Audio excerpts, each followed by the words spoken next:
All right, let's just keep this short. They loaded me nose heavy. I'm back here, same place I was at earlier. Instead of dock 13, I'm in dock 5. And there's a forklift going in and out of my truck right now, reworking the load. The nearest place to scale was only 8 miles away, luckily. Luckily, it wasn't one of those like 30 to 50 mile away scale, way station like things, or not a way station, but a cat scale. There's a cat scale like 8 miles away. So went down there. I had the tandem slid California legal, almost all the way forward. And I scaled it that way the first time. And I was at 34.9 on the drives, 34.9 something.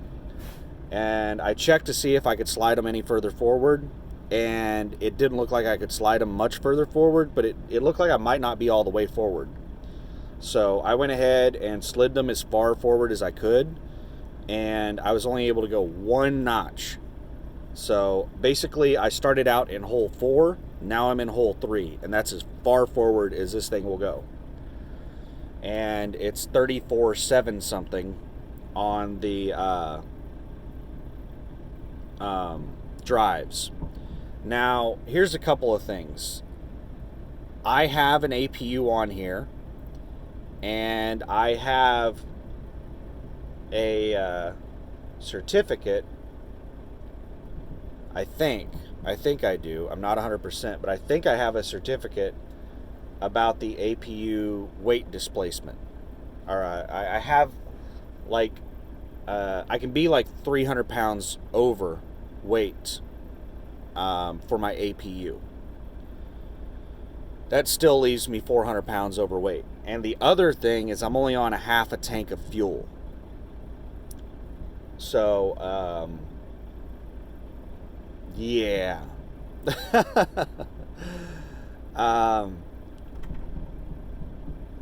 Once I put that other half a tank over 100 gallons in, that's 7 pounds per gallon roughly. That's another 700 pounds that is going to go onto the drives.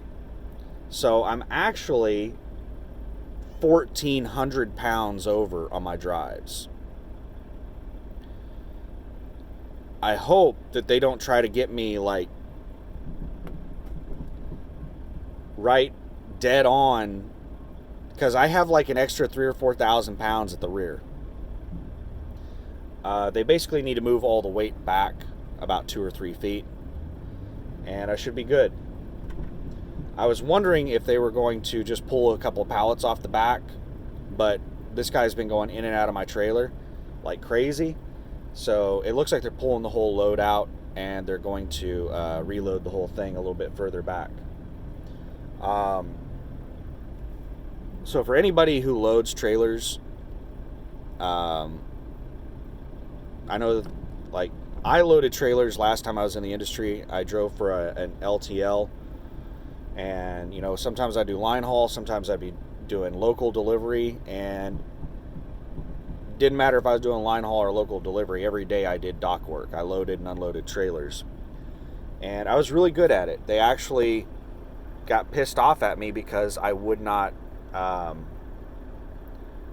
permanently load trailers. The Sacramento terminal tried to get me to load their long haul trailer, their 53-foot trailer, because every night they would do at least one 53-foot trailer.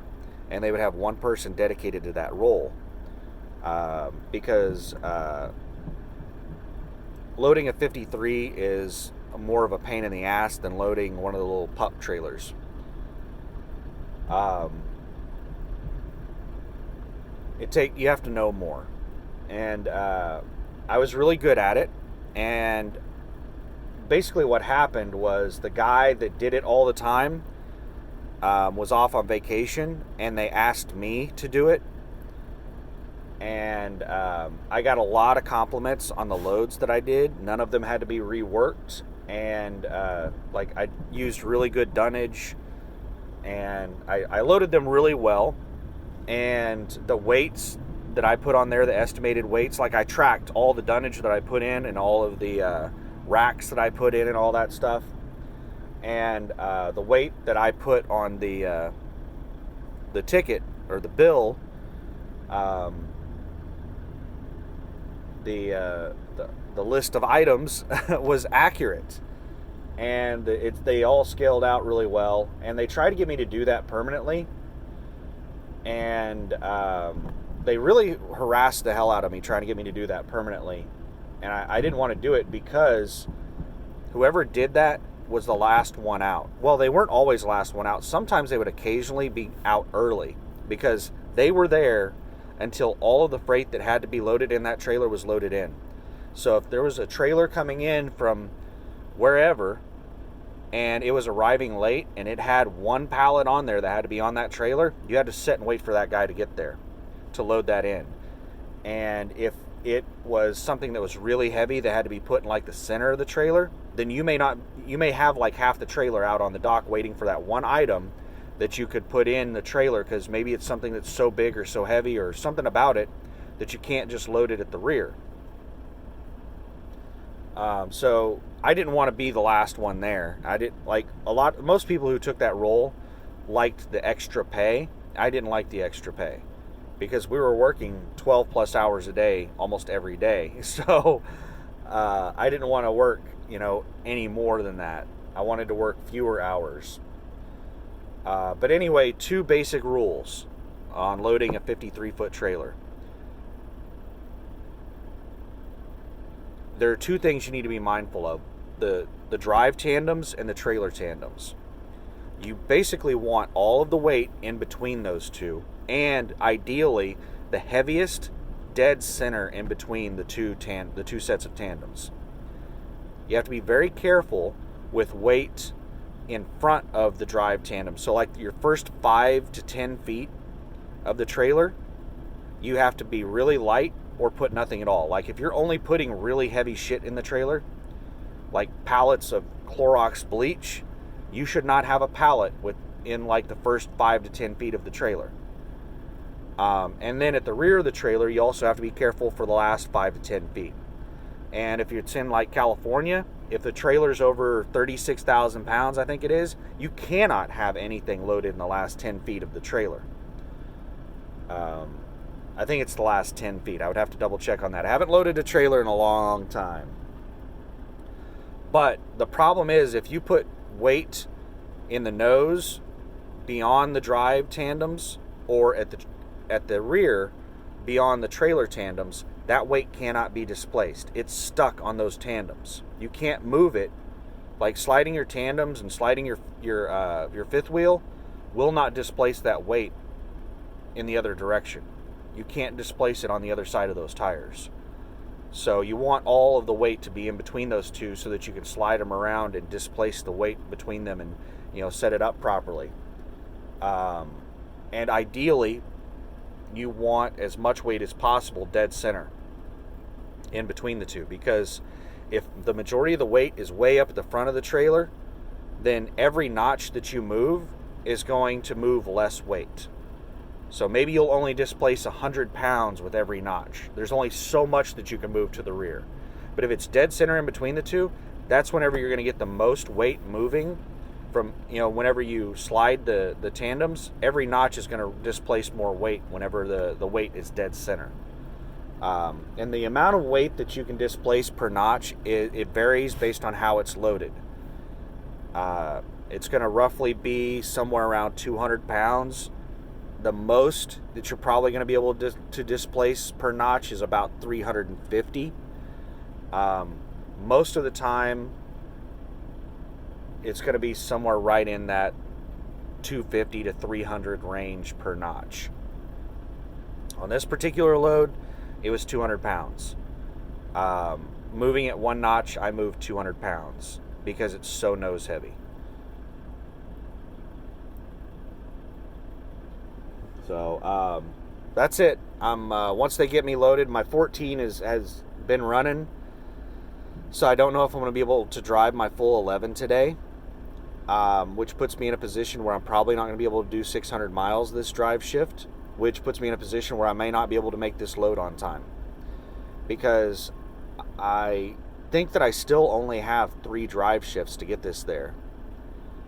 and it's over 1,800 miles. So I have to do over 600 miles every drive shift. So this may put me in a position where I might have to do 2 700-mile days to offset today. I am leaving a little earlier than my initial plan whenever I, back of the envelope this load to see if I could legally do it. So I am leaving a little earlier than that, but I don't know if I'm leaving early enough to do an extra 10-hour break and drive. I'm leaving let's see, almost 12 hours earlier than expected, because I projected leaving at 10 p.m. and I'm probably going to be leaving at 10 a.m. because it's 8:20 a.m. right now. I thought I was going to if I would have been able to leave whenever I first left about an hour ago, then I'm pretty sure I would have had a couple of hours in another drive shift to get another, couple 100 miles. But now it's pushing me back to the point where I don't know if I'm going to have any of that extra time, and it's screwing up my first drive shift. So any extra time that I may have on an extra drive shift, a fourth drive shift, may just make up for this drive shift being screwed up from them, reworking the load. So, and this load,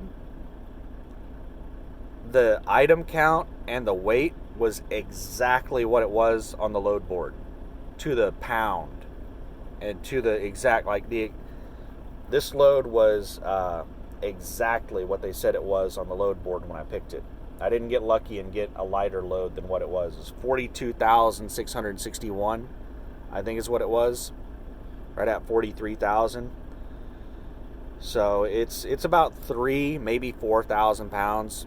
Actually, yeah, it's a little under 3,000 pounds for being a max weight load, because I was on those scale tickets, I was at 77,000 something pounds. So I was 2,000 to 3,000 pounds from being over, or from being 80,000. So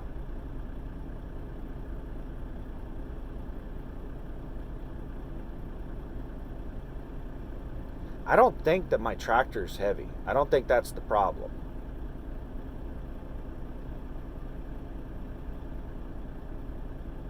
I'm trying to think, why in the hell would I be over? But